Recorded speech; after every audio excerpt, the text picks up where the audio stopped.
Okay, it is 2 p.m. my time here in Catonsville, Maryland, where Inform's headquarters is located. Thank you all so much for attending today. This is Speak Up, the webinar. This presentation today is an adaptation of an in-person workshop that we held at our recent annual meeting in October. So maybe some of you were signed up for that too. And this is all about enhancing your communication and your presentation skills. Obviously, these are very important skills as you prepare to start your careers and when you're early in your career in the workplace. So just to let you know a couple things, we are recording this today, and this recording will be available on the Inforum's YouTube channel probably in a couple of weeks. We also encourage you to use the chat and the Q&A throughout this presentation. So tell us where you're joining from as we go through the presentation. If you think of questions, you can use the chat. If you'd like other attendees to see all that, you can post it in the Q&A, and we're also going to reserve some time to deal with those questions live at the end. Okay. And I also want to take a minute to thank our sponsor.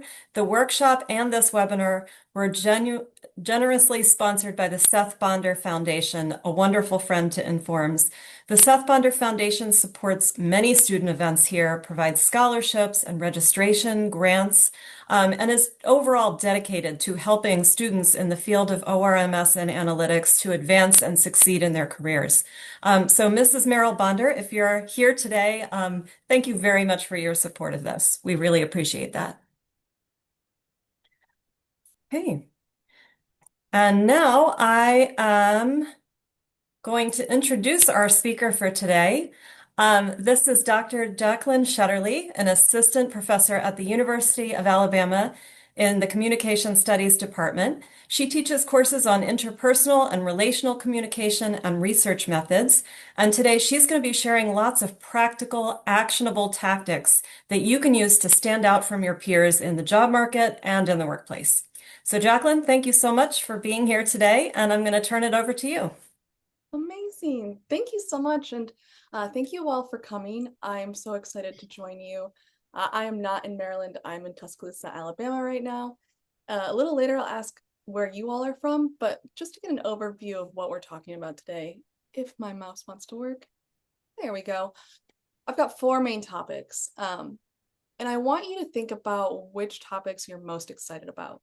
So we're going to talk about audience analysis, and this is particularly when you're doing presentations, network and etiquette, nonverbal communication, both when networking, but also when presenting, and then creating memorable presentations. So take a quick second, think about which one you're most excited about, because I have a QR code for you all. If you could go to this QR code, and there is a rank order option for which one you're most excited to hear about. And I will go with whatever y'all want to listen to. So in the meantime, if you fill this out and you're like, cool, done, easy, if you could use the chat function and let me know where you're coming from and what time it is right now. And then I am going to work on getting those results.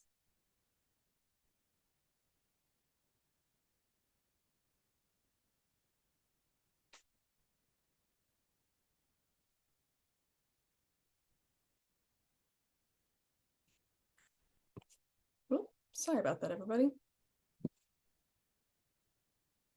There we go.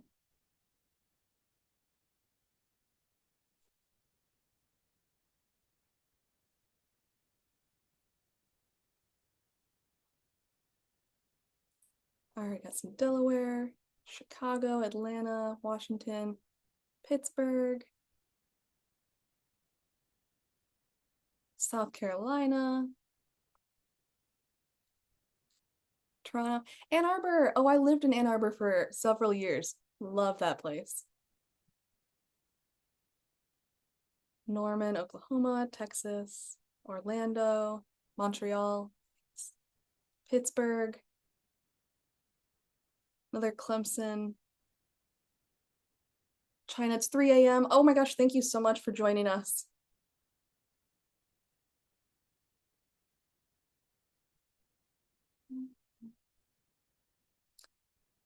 California, Austin, Texas, Columbia, Missouri. All right, let's look at these results now. I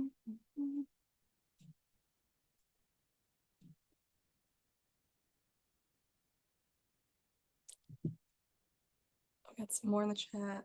University of Oklahoma, Ghana. Ooh, thank you for joining.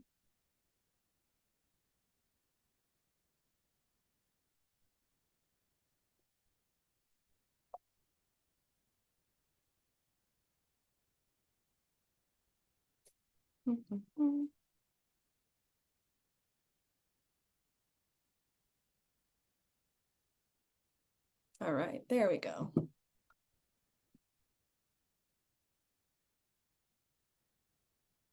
So,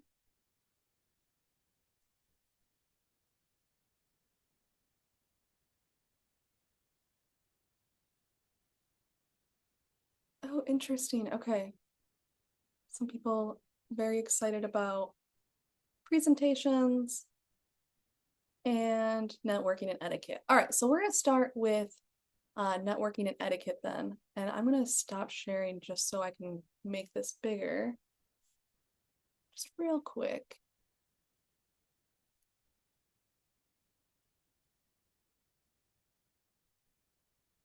All right, amazing. Okay, so let's start with networking and etiquette. And if anytime you have any questions, please use the Q&A function. I'm happy to answer those questions as we go or at the end. So, how many of y'all love networking? Because I know for me, I'm a pretty shy person. And so I have a hard time when I go into these spaces where I have to be networking and be on all the time. And what's helped me in the past is kind of preparing myself as I go. So, what I want you to think about when we talk about networking is thinking about who you are, your own story, and how you can promote yourself. So, what I want you to do is, oops, sorry, if you, Tracy, if you could put the Zoom poll about how your colleagues want to see you, I would love for y'all to think about 1 or 2 words how you want your colleagues or other people to see you. So, examples might be hardworking, warm, on top of things. And then we will go from there. I've got a list of words here too, in case you need some ideas.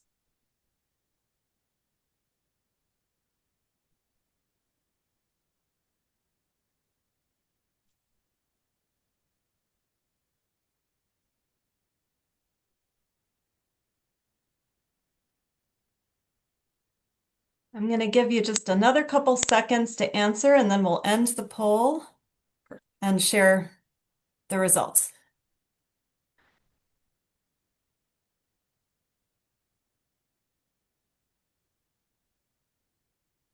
Okay, I'm going to go ahead and shut this down. We have a good number of answers, it looks like. Let's see what we have from people. Right. Can you see that, Jaclyn, on your side? All I see is 100% answered. Oh, I guess I can't share the words. Oh Okay. no, are you able to see them? Let me check. Oh yes, I can see them. So let me share some of what I see over here. People have entered helpful, social, wise, friendly, dependable, hardworking, and cheerful, friendly, confident, creative, insightful, trustworthy, helpful, decisive, and a nice person. That's really interesting. I see Zoom makes a little word cloud, which I guess I don't know how to share. Let me see if I can figure that out in the next while you're presenting. But looks Yeah, like helpful, friendly, dependable, confident. These came up a lot. awesome, amazing. I love how person forward these are too, right? You want to be helpful for your colleagues, you want to be dependable. So as we talk about networking, I want you to think about these words that you chose and think about how you can show people that you are these things or think about ways that you can become these things. So, oops, I'm going to start with elevator pitches. Now, if you aren't familiar, an elevator pitch is a 30 to 60-second pitch to somebody, whether it's somebody you know whose work you're really excited about, or it's somebody you've met for the first time and you don't really know what to say. An elevator pitch is a great thing to have in your back pocket because then it lets the person know who you are, what you do, what makes you special, unique, and then it allows for the conversation to flow. So theoretically, right, an elevator pitch is supposed to be really short and to the point because if you were in an elevator with somebody, you only have 30 to 60 seconds to talk to them. So I want you to think about what would your elevator pitch look like? Who are you? So make sure you say your name, introduce yourself. What do you do? Are you a student? Are you an early faculty member? Are you a researcher? What kind of projects are you working on right now that excite you? Or what's something that's unique about you? Or, what are you studying that is unique? And then finally, end your elevator pitch with some kind of question to open the conversation. Now, this question could be something specific like, hey, I'm interested in hearing more about your work. And that allows them to have the conversation from their end. Or it could be something a little more pointed. I would love to schedule a one-on-one interview to learn more about your work or to talk about potential job opportunities, depending on who you're talking to. So no matter what, you want to end your elevator pitch with some sort of ask, whether it's to open the conversation right there in that moment, or if it's to schedule time to continue to have that conversation. Now, when it comes to questions and conversation starters, we see a lot of questions like, what do you do? Where are you from? How are you? These are fine questions, but lots of people ask these questions. So I would say avoid these questions. So what I'm going to ask of you is, what are your favorite icebreaker questions? And if you could use the chat function for that, I would love to see what you all say.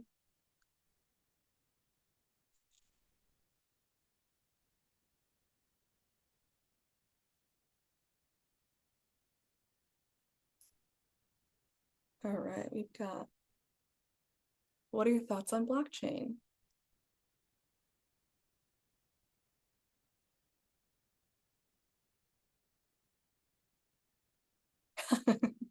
I appreciate the LOL for that.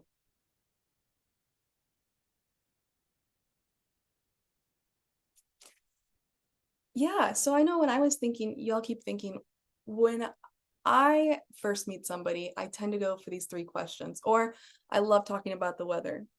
But because these are such common questions, it doesn't leave very much of a lasting impression. Instead, you want to ask questions that prime the person you're talking to think positive things. So that way, when they think about you and recall the conversation they had with you, they can say, oh, that was that person who asked me about XYZ. So, for example, you might ask them, oh, I love this. I like to ask people what they're excited about working on in the next year. Yes, absolutely. That way you're priming the person to be, hey, this is excitement. We're having a good conversation. When they think about you, they're going to have these positive, exciting feelings. So, when you're asking these questions for your elevator pitch, or when you're getting to know somebody in a professional setting, think about ways that you can ask questions that will be memorable, but also important to ask, right? We're not just trying to be like, hey, are you excited about the new TV show? I don't know. They might not watch that, right? So you want to ask something that's relevant. Okay, so business cards at a lot of networking events, whether it's at a conference or a job interview, or you're just out and about. Lots of people have business cards, and granted, business cards are kind of changing away from physical paper and more towards digital. But I think it's really important to talk about how to hand business cards out and how to accept business cards because you're going to get them. And when you receive a business card, it's important to grasp it with two hands. So, two hands because it's something that's really important.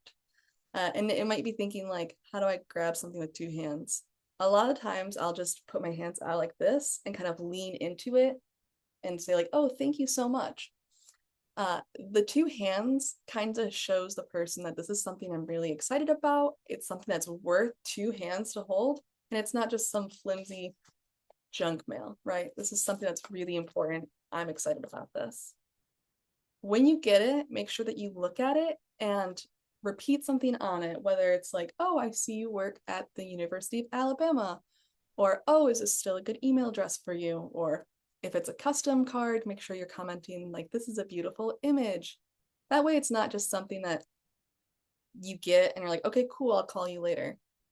And then finally, make sure that you put it in a safe spot. A lot of people tend to put business cards in a back pocket or in a wallet or like smushed down in their backpack. When you get a business card from somebody, this is a representation of that person. So you want to make sure that you're respecting that person. And so when you get it, you want to put it somewhere safe. Now, when you receive a business card, it's really important to follow up. A lot of times I'll hand my business cards out at conferences and people will not follow up with me. Even if I specifically tell them, hey, I'm giving this to you. I want you to email me. I'm interested in working with you. And then they don't follow up. And that can be really frustrating. So if you receive a business card from somebody, make sure that you follow up with them. It doesn't have to be this grand, hey, it was great talking to you. Let's work on this amazing project.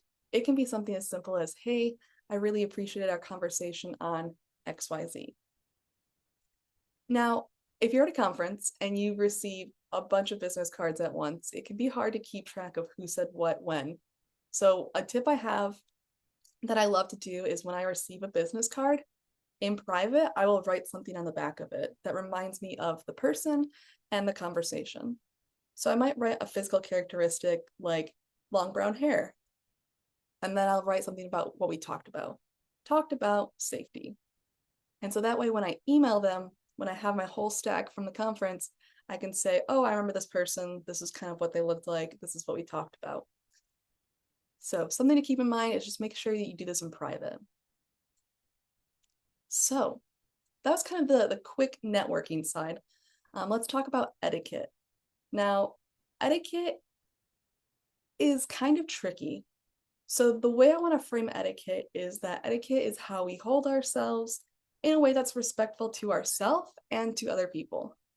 So traditionally, etiquette has been very like, do this, not that, do this, not that. And we're seeing a more modern shift in etiquette to say, by doing this, this is respectful. So I want you to think about it in that way. So dining etiquette.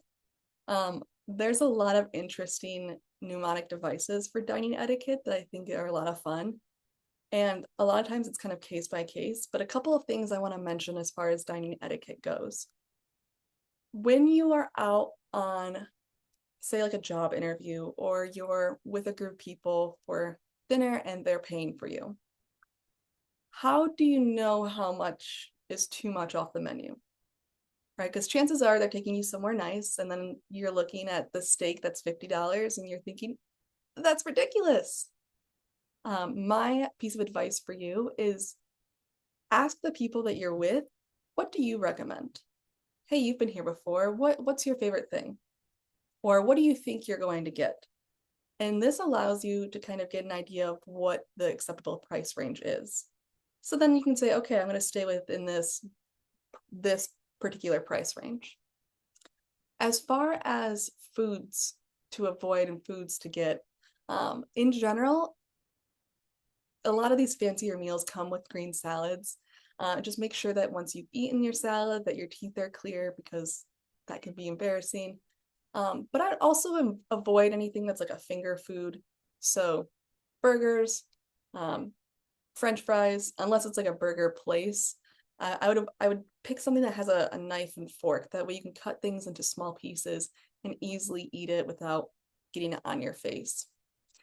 My first job interview, I ordered a burger, and it was so hard to have a conversation while eating this burger and looking professional and put together. So do not make the same mistake I did. Instead, get something that's easy to cut so you can keep having that conversation with small bites. What you wear says a lot, and we'll talk a little bit more about this when it comes to nonverbal communication, but our clothing can influence others. It can manage our identity. It says who we are, how we want to be perceived, all these fun things. So when I asked you to think about how do you want your colleagues to see you? How can you use clothing to help with how you want your colleagues to see you?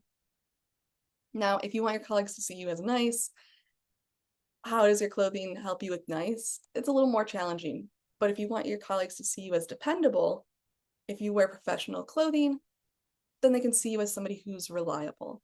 So just think about the ways in which you dress and what that communicates to other people. It's really nice to think about too how clothing can be used to express ourselves. And it can also be used in a way to kind of express our experiences and our culture. So just because like the suit and tie is the traditional way to dress doesn't mean you have to. You can have some fun with it to kind of express your own self. There's this saying that is dress for the job you want, not for the job you have. And I love this. This is the idea that you dress up. So if you are a grad student, you're dressing up to the faculty level, assuming that's what you want to do. So something to keep in mind. All right, and finally, when it comes to etiquette, and happy to have more conversation about this during the Q&A, thank you notes. When you are either at a conference or a lot of times at interviews, you want to make sure that you follow up with thank you notes.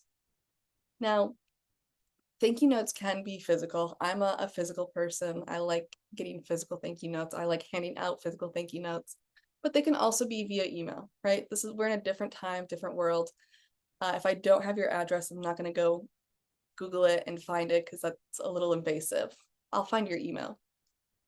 When you're writing thank you notes, you want to be specific about what you talked about or what that you are thankful for. So you don't want to say, hey, thanks for the interview. It was awesome. Okay, that's pretty generic. So tell me a little more. Thank you so much for interviewing me. I had a great time meeting with the faculty and staff. I really appreciated what this person on the faculty said about how they're handling AI. It's a little more specific and it shows that you are invested and that you care. As far as the timing goes, you want to make sure that you're sending thank you notes within a week. I say within a week, that way it's still fresh in the person's mind. So they're not getting this thank you note and saying, oh, who's Jaclyn? I don't remember her. One thing to avoid is to show up with a preemptive thank you note because I've seen this happen before where people come and they're like, oh, here's my thank you note for you, even though we just met. Because it feels a little, it doesn't feel genuine, right? Instead, it feels kind of like I have to give you a thank you note because that's what we're supposed to do. Again, etiquette is about respect for yourself, respect for others. So you want to make sure that if you're giving a thank you note, you're respecting the other person by listening and experiencing the other person before you give a thank you note. Ooh, okay, yeah. Question, how many of you are on the job market right now and have to send thank you notes after interviews?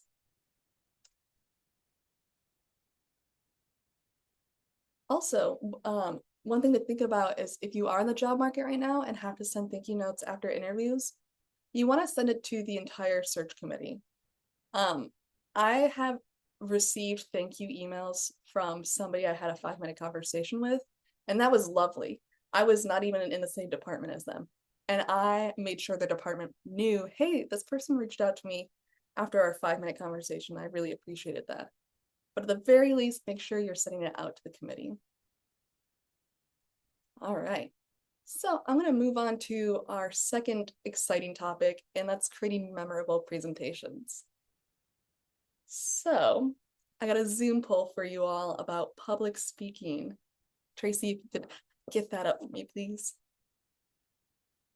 All right. Public speaking makes me nervous. Strongly agree, agree, disagree, neutral. How do you feel about public speaking? Oh, lots of opinions coming in on this one. Amazing. I'll give it another couple seconds.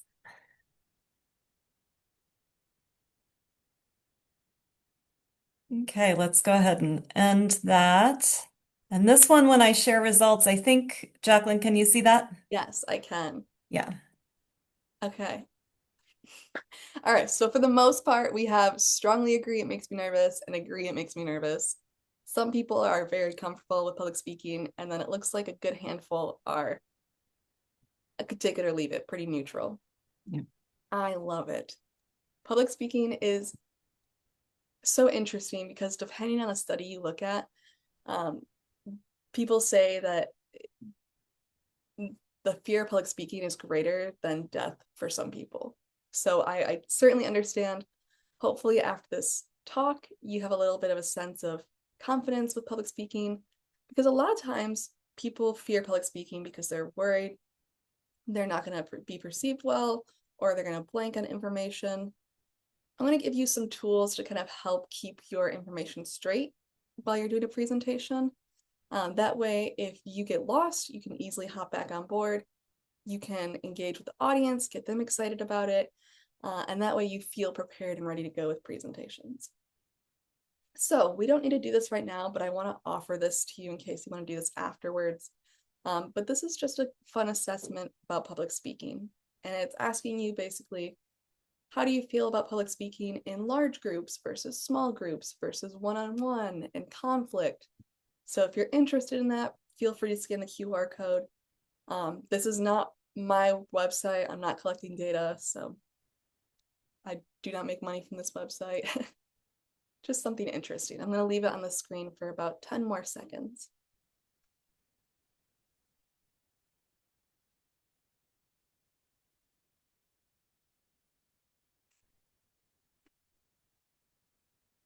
Excellent. All right. So like I said, public speaking is one of the top fears. Depending on the study you look at, some say it's number one above death, some say it's in the top 5, top 3. Regardless, a lot of people fear it. And if you do, that is completely normal, right? Speaking is a very vulnerable thing. You're putting yourself out there for people to have opinions on, both good and bad. So while you feel nervous, just know that you're not alone. One way I like to reframe my nervousness is by thinking, what is my body feeling? And this might sound like woo-woo, hippie stuff, but I like to think about, oh, my heart is beating fast. Okay, my heart beats fast when I'm excited about something too. So instead, I like to see, instead of being fearful, I'm excited. I like to reframe how I see what my body is doing. So that's something I like to do. Uh, all right, so I'm going to talk about some ways to keep our audience engaged. And this is primarily for any kind of public speaking or talk, but primarily for like in person. So the first one is to create an exciting opener. And this is to get your audience involved and ready to go right from the get-go. Now, you can do this with a lot of different ways. You could supply a really interesting statistic. You could tell a memorable story.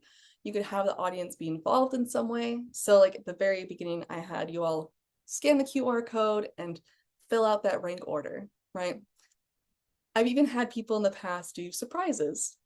And when I say surprise, I mean something unexpected, not necessarily like loud yelling, but something I just wasn't expecting.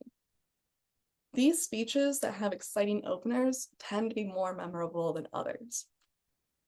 So as we kind of talk about this, I want you to think about what is the next public speaking opportunity that you might have, whether it's presenting in class or presenting at a conference, and how might you create an exciting opener? Are you going to start with a story? Are you going to start with some interesting statistic? A lot of the times when I open for my research, I start with a statistic. And it's usually one that's really shocking to make people really pay attention and buy into what I'm studying. All right, so the second thing we can do to kind of help our talks and to create organized talks is to create roadmaps throughout the talk. So when I say roadmaps, I want you to think about not necessarily writing out your entire speech, but outlining your speech. If you're familiar with movies, for example, you know there's a first, second, and third act. I want you to think about your talk in the same way. What's the first act? What's the second act? And what's the third act? Typically, the second act in movies are the longest, Typically, the second act and speeches are the longest too. So think about how you can set that up in a way that makes sense like that. We can use transitions and signposts to kind of help guide our talk too. And so when I say transitions, transitions from point A to point B. So for example, I might say, all right, now that we've talked about public speaking and how to create a memorable talk, let's talk about how nonverbal can also help memorable talks. So I'm transitioning from content of the speech to nonverbal communication. I love signposts. It's so helpful for me as a listener, but also for me as a presenter. And this is where you give your audience opportunities to tune back in, because sometimes we tune out of speeches. And so this is an opportunity to tune back in. And a signpost is basically just, first, I'm going to talk about XYZ. Second, I'm going to talk about ABC. And then third, I'm going to talk about 1, 2, 3. If you tell your audience, I'm going to talk about 3 things today. Awesome. Let's start with thing number 1. That cues them to listen because numbers tend to get our attention. And it also helps them keep track of where in the speech you are. We can also use some internal previews and stylistic devices to help with the roadmaps. Stylistic devices being kind of like metaphors, similes. We'll talk about that a little later. And then we can also use internal previews, like what I just did, kind of giving you a hint at stylistic devices. All right, and finally, again, we're in Act 3, so Act 1, we opened. Act 2, we've got signposts. Act 3, we're ending our talk with a bang. And this is similar to the beginning, where we're either providing a story or an interesting statistic or a memorable quote, but we are using our nonverbal communication to signal to our audience the ending is coming. Typically towards the end of the speech, we're talking at a slower rate, and we're kind of showing, okay, and we're finally getting to the end. One thing that's super helpful in presentations and talks is when the presenter summarizes what they talked about at the end. Now, this can be challenging because you're presenting, say, at a conference on a 20-page paper. How do you summarize that in 2 sentences? Well, you can use your signposts to kind of help you summarize. Today, I talked about 1, 2, 3. You don't necessarily need to go into the same detail, but it calls back to earlier parts in the speech. That way, the audience isn't just listening to the speech linearly, they're listening to multiple thoughts and going back and forth between what you're saying and what you said. It's a great way to keep them more engaged. All right, so I'm going to transition to the power of language. And I think it's really important for us to think about the language we use when we're giving talks. And of course, it depends on where you're giving this talk, right? If you're at a conference and presumably everyone there knows the topic, right? So you don't necessarily need to avoid jargon. But if you're giving a talk to, say, undergrads, it's important to make it so that it's understandable. This is a fun fact for you all, but the literacy project says that the average American reads at like a 7th or 8th grade level. So keep that in mind as you think about, one, your papers in the audience, who you're talking to or who you're writing for, I mean. And then also think about this in speeches and talks. Who's the audience? What are they going to understand? So I love language because we can use language to create a certain brand. We can use language to, and when I say brand, I mean kind of like who you are as a person. We can use language to paint vivid pictures, and we do that a lot with stylistic devices. And we can also use language as a way to either inform us of our own assumptions or challenge assumptions. So for example, if I said, I need to use the bathroom versus I need to use the restroom versus I need to pee, these are all saying essentially the same thing, but restroom seems a little more professional than bathroom, and bathroom seems a little more professional and kind than peeing, right? So we can use language to shape how we think about something. If I think highly of my bathroom, I might say I'm going to go use the restroom. Again, this kind of depends on my audience too. Some challenges with language that I'm sure you're all really familiar with are jargon, colloquialisms, and slang. And so just make sure that if you're using jargon, that you're defining what that is for your audience. If you use colloquialisms, because it's a really great way to connect with the audience, just explain what the colloquialism is. And then again with slang, if you use it, it's fine because sometimes it can really get the point across, but just make sure you explain it. All right. Actually, I'll give you an example of um, how it's important to think about your audience. Uh, there was one time, this was before my researching academic career, but I was a resident advisor and somebody had put up a sign saying like free s'mores in the lobby. And an international student was like, what's a s'more? Right. So something that is so second nature to you might be confusing to somebody else. And if you don't know what a s'more is, it's graham cracker, toasted marshmallow, chocolate graham cracker. Oh, yeah, I can definitely take some questions. I can't see it for some reason, so I will read it out to you. I perfect. just typed a note to Jaclyn to say that there's a good question in the Q&A right now that relates directly to language. So I'm just going to read that aloud. Someone wrote, I like being part of conversations and putting out my opinion on a topic, but since English is not my first language, I'm not fluent, so I run out of words. So do you have any tips on how someone could deal with that? We do have a lot of students at Informs that have this same situation where they might still be getting comfortable with English.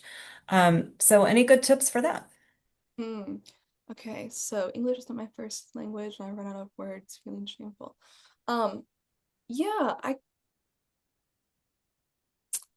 first I think it's important to acknowledge that you're speaking a different language, right?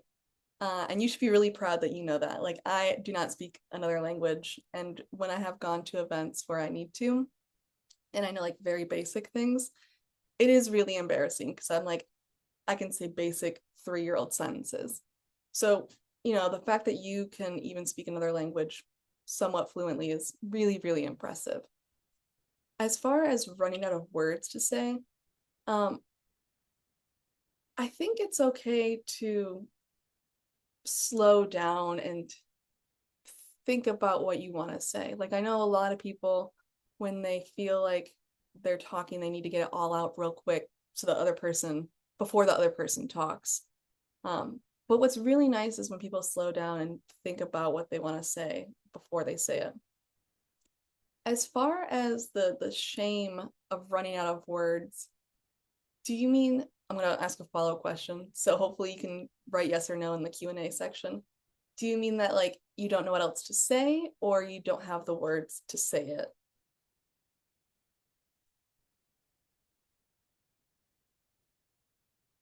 Don't have the words. Ah, okay, gotcha. Yeah. Um, that can be challenging, and I think it is okay to ask people or find people that you feel comfortable asking.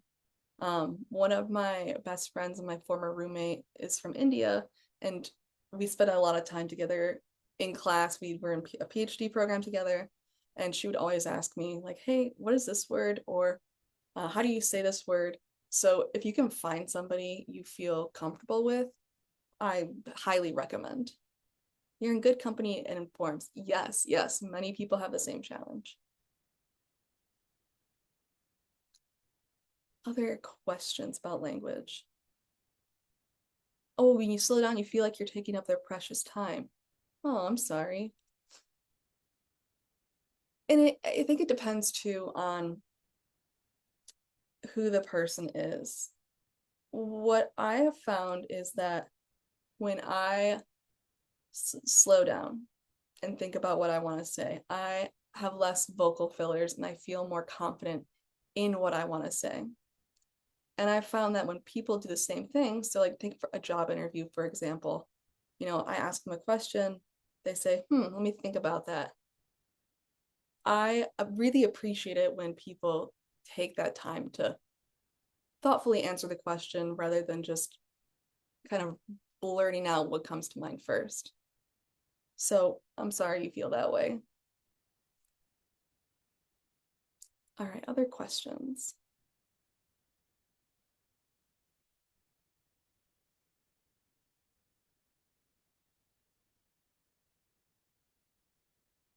All right, I'm going to keep on going. Keep asking questions though, and then we will get to them. Oops. So something to think about when it comes to language, and this is primarily in like talks, right? Not necessarily every day to day, because a lot of people don't do this. Uh, but when you are giving a presentation, a talk, a speech, you can use language to create really interesting rhythms within the presentation that cue in your audience to listen. So, for example, if you're familiar with Martin Luther King Jr.'s I Have a Dream speech, towards the end, he says, let freedom ring, let freedom ring, let freedom ring, right? This repetition cues the audience, this is a really important part that I need to pay attention to.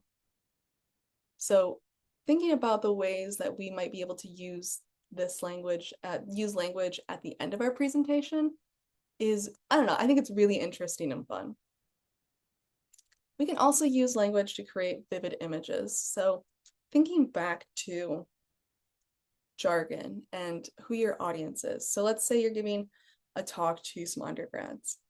How might you explain a really complicated topic in a way that is accessible to undergrads? We can use metaphors and similes to kind of make sense of that complicated topic. Earlier, I talked about talks as a movie, right? With act one, act two, act three.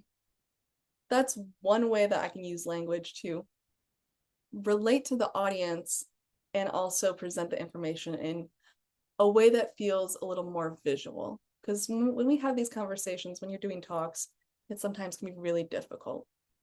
So just a few things to think about. Oh, oops.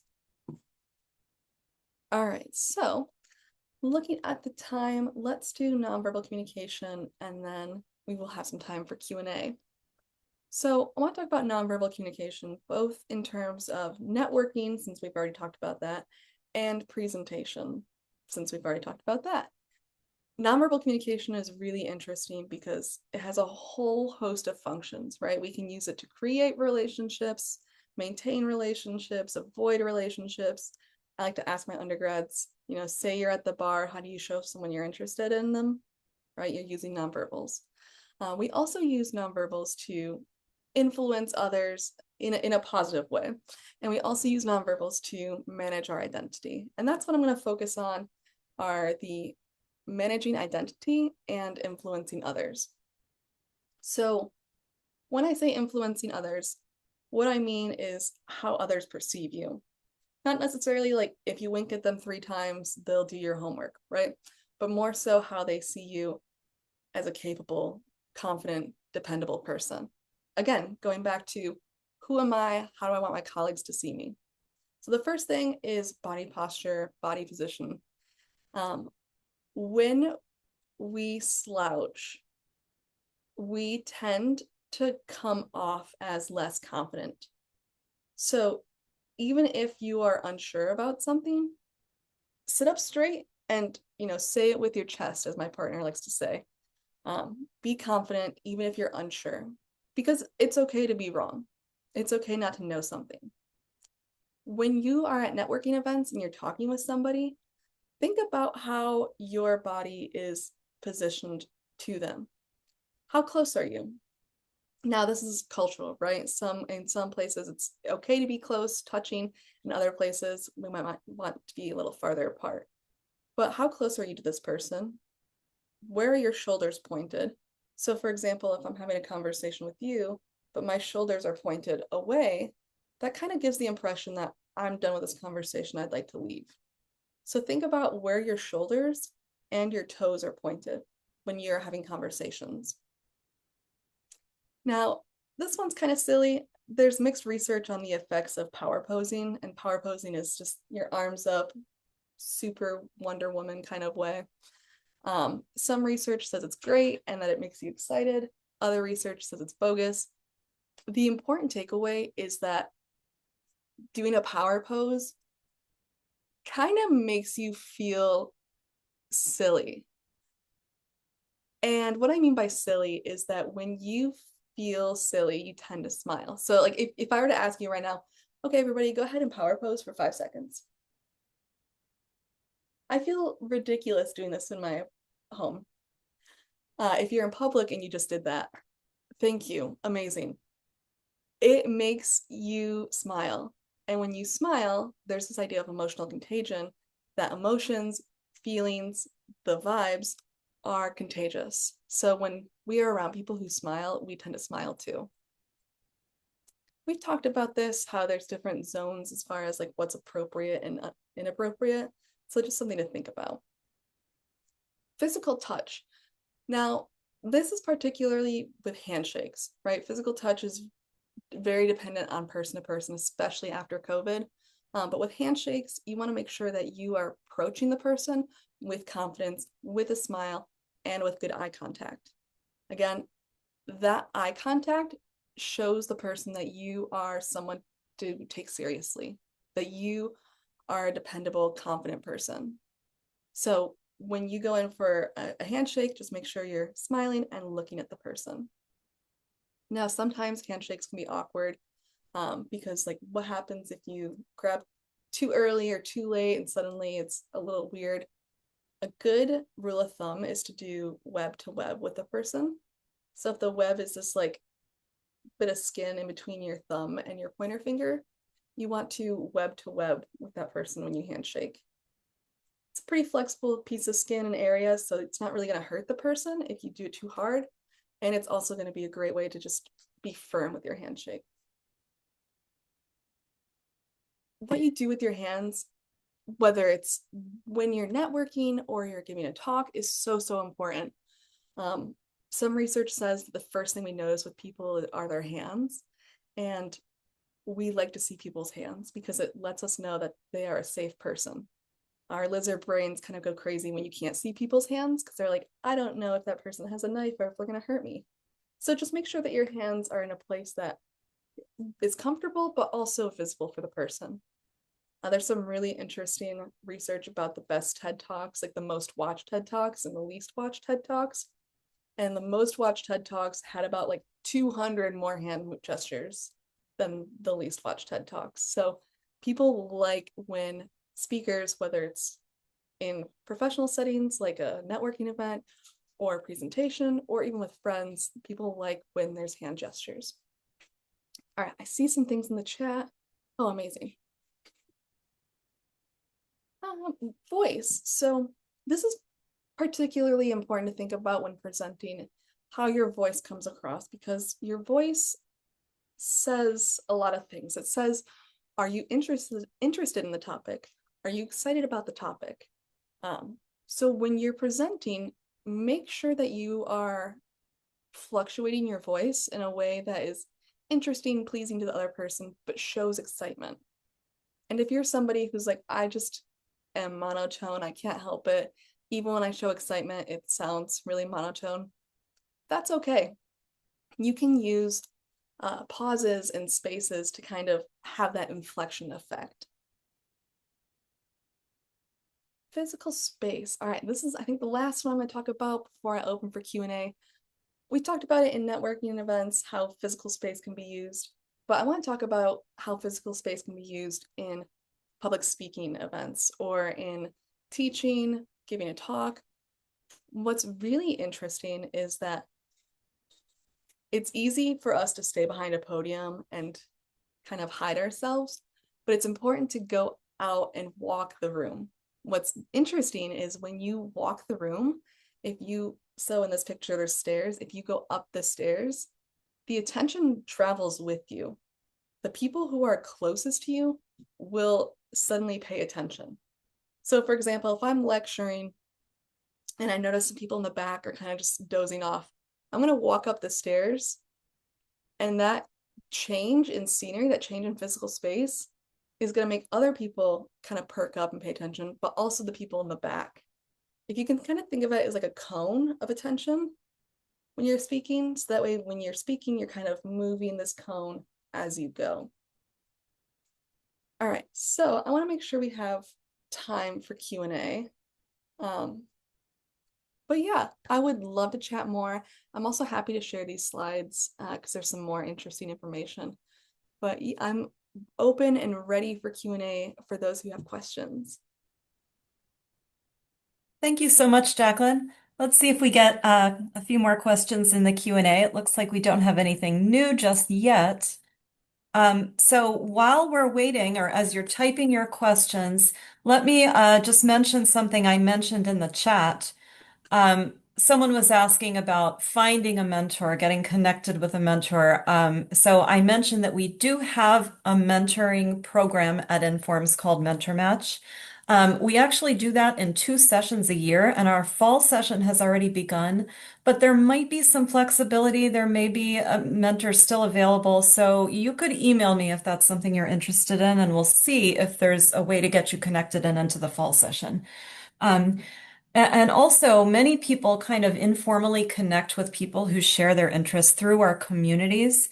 So you may or may not have already joined a few communities when you joined Informs, but basically they're just subgroups of people who share either your technical interests. We have groups called forums that are kind of about your professional or personal identity.